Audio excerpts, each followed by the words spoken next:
Am asistat zilele trecute la o escaladare mediatică, atât în mediul online, cât și la televiziuni. Am observat reacții virulente și manipulatoare ale unor politicieni și ale unor așa-ziși formatori de opinie, care fie nu spun tot adevărul despre proiectele de lege privind desfășurarea pe timp de pace a misiunilor și operațiilor militare pe teritoriul statului român, în speță PLX-5 din 2025, respectiv privind controlul utilizării spațiului aerian al României, respectiv PLX-6 per 2025, fie le interpretează eronat sau poate chiar nu știu exact ce prevăd aceste propuneri de lege. Noi, Partidul Oamenilor Tineri, evidențiem că protejarea teritoriului național este un principiu de necontestat, iar România trebuie să aibă capacitatea de a răspunde eficient la orice amenințare aeriană, inclusiv în ceea ce privește dronele care pătrund ilegal în spațiul său. Susținerea unui cadru legislativ clar și eficient pentru neutralizarea dronelor ostile este necesară și justificată. România trebuie să apere suveranitatea și integritatea teritorială, așa cum prevede legea fundamentală, Constituția României. Inițial, intenția Partidului Oamenilor Tineri a fost de a susține proiectul de lege privind neutralizarea sau nimicirea dronelor aflate ilegal pe teritoriul României.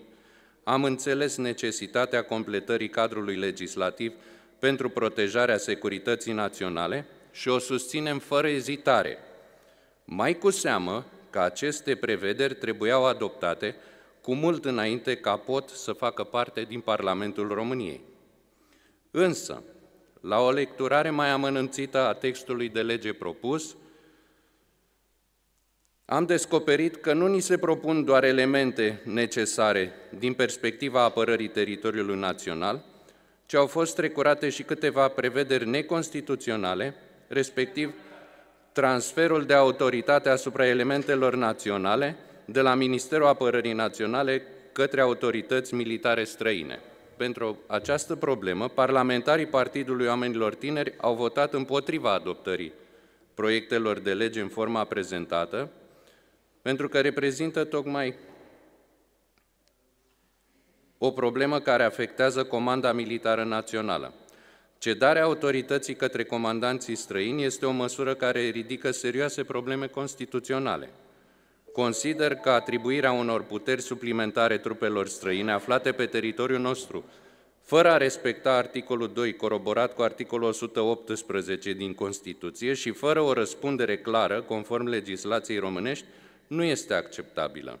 Mai mult, în cadrul ședinței Comisiei de Apărare, am insistat să fie introdusă o prevedere logică, necesară și de bun simț, și anume, doborârea dronelor aflate ilegal pe teritoriul național să aibă loc în zone unde riscul pentru viața oamenilor și posibilele pagube materiale sunt minime.